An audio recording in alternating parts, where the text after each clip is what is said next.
혹시 이런 경험 있으세요? 누군가를 정말 사랑하는데 가까워지려고 하면 이상하게 도망치고 싶은 마음이 드는 거요. 오늘은 바로 이 복잡하고 때로는 고통스럽게까지 한 관계의 패턴에 대해 한번 제대로 파헤쳐보려고 합니다. 자, 이런 얘기 한번 들어보세요. 처음엔 정말 적극적이었어요. 이 말 너무 익숙하지 않나요? 상대방이 막 뜨겁게 다가오다가 내가 마음을 여는 바로 그 순간 갑자기 차가워지는 거죠. 그럼 우리는 바로 내가 뭘 잘못했나 하면서 모든 원인을 나에게서 찾게 되잖아요. 아니면 이런 경우는 어떠세요? 3개월 동안 정말 좋았는데 갑자기 일이 바쁘다는 핑계를 대는 거죠. 근데 SNS를 보면 또 그게 아니거든요. 친구들이랑은 잘만 놀고 이런 모순적인 행동 때문에 정말 이 관계 진심이 맞나? 하는 의심이 들기 시작하는 순간입니다. 그리고 시간이 흘러서 2년이나 만났는데 미래를 물으면 아직 잘 모르겠다는 대답만 돌아온다면 어떨까요? 2년이라는 시간이 결코 짧지 않잖아요. 이런 패턴이 길어지면 정말 감정 소모가 어마어마합니다. 희망을 가졌다가 절망했다가 그야말로 지치는 싸움이 되는 거죠. 아니, 도대체 왜 사랑이 이렇게 밀고 당기는 덫처럼 느껴지는 걸까요? 이게 그냥 운이 없어서 나쁜 사람을 만난 탓일까요? 아니면 우리가 아직 잘 모르는 그 사람 마음속 깊은 곳에 어떤 심리적인 패턴이 숨어 있는 걸까요? 지금부터 그 패턴의 정체를 한번 알아보겠습니다. 사실 이렇게 우리를 혼란스럽게 만드는 패턴에는 이름이 있습니다. 바로 회피형 애착이라는 건데요. 이 개념을 딱 알고 나면 그동안 이해되지 않았던 많은 것들이 하고 설명되기 시작할 거예요. 회피형 애착, 말이 좀 어렵죠? 쉽게 말하면 이런 거예요. 친밀함을, 그러니까 가까워지는 걸 일종의 위협으로 느끼는 마음의 방어 시스템 같은 겁니다. 이게 참 역설적인 게 사랑하기 때문에 그 사랑이 주는 친밀함이 오히려 두려워서 거리를 두게 되는 거죠. 근데 진짜 놀라운 건요, 이게 생각보다 엄청 흔하다는 사실이에요. 성인 중에 무려 20에서 30%, 그러니까 대략 5명 중 1명은 이런 성향을 보인다고 합니다. 만약 지금 여러분이 이런 관계 때문에 힘들어하고 있다면, 나만 겪는 특별한 일이 아니구나 하고 생각하셔도 돼요. 절대 혼자가 아니라는 거죠. 자, 그럼 이 회피형 애착이라는 게 실제 관계에서는 어떤 모습으로 나타날까요? 우리가 이걸 좀 더 쉽게 알아챌 수 있도록 아주 대표적인 3가지 특징으로 나눠서 한번 살펴보겠습니다. 네, 바로 이 3가지예요. 첫째는 관계를 들었다 놨다 하는 밀고 당기기 역학, 둘째는 누구에게도 기대지 않으려는 독립성의 요새, 그리고 마지막은 감정의 연결이 어려운 정서적 공백. 자, 하나씩 자세히 들여다볼까요? 첫 번째, 밀고 당기기. 아마 이게 상대를 가장 미치게 만드는 특징일 거예요. 처음에는 세상 누구보다 열정적으로 다가오다가 관계가 좀 깊어지려고 하는 바로 그 결정적인 순간에 갑자기 얼음장처럼 차가워지는 거죠. 진짜 고무줄 같아요. 당겼다가 놨다가.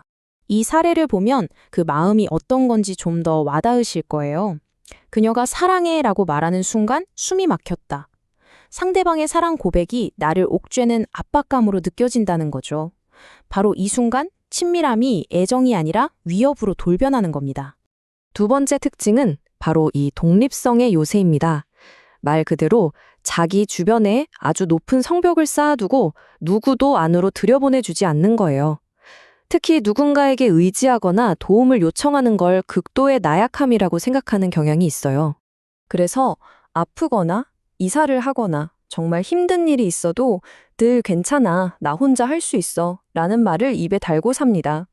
도와주겠다고 손을 내밀면 불편해하거나 거절하죠.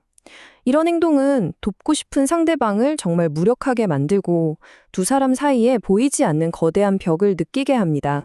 그리고 마지막 3번째, 정서적 공백입니다. 이건 자기 감정이 뭔지도 잘 모르고 그걸 표현하는 건 더더욱 어려워하는 특징이에요. 그러다 보니까 현재 관계에 온전히 마음을 주지 못하고 일종의 방어 기제가 작동하는 거죠. 예를 들면 지금 만나는 사람의 단점을 계속 찾아내거나 아니면 반대로 이미 끝난 과거의 연인을 막 이상화하면서요. 아니 근데 왜 헤어진 전 연인을 이상화하는 걸까요? 그 이유는 아주 간단합니다. 과거의 사랑은 더 이상 가까워질 위험이 없거든요. 현실의 친밀함이 주는 그 부담감 없이 사랑이라는 감정만 안전한 거리에서 즐길 수 있는 아주 완벽한 방법인 셈이죠.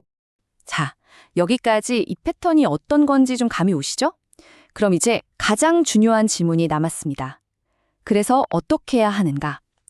이 문제에 대한 해법은 두 가지 갈림길에서 찾아볼 수 있어요. 하나는 상대방, 즉 파트너의 입장에서, 그리고 다른 하나는 바로 이런 성향을 가진 당사자의 입장에서요.